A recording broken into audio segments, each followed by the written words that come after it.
What's up guys, in this tutorial I will show you how to display a frame rate counter when playing Dying Light 2 on your PC. This should be quite an easy tutorial. For more information, click on the first link in the description below.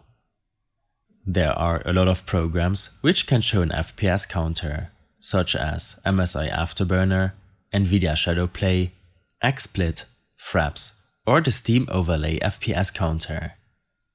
Open up Steam and here click on Steam in the top left corner.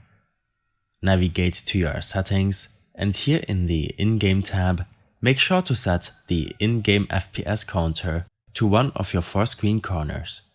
And below, you can enable the high contrast color option, which will display the FPS counter in a bright green color.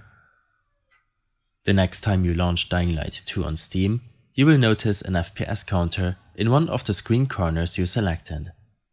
In case you have any further issues or problems following this tutorial, then I suggest following my extensive guide linked in the description below. I hope this helped you out. Leave a comment if you have any questions and see you in the next one.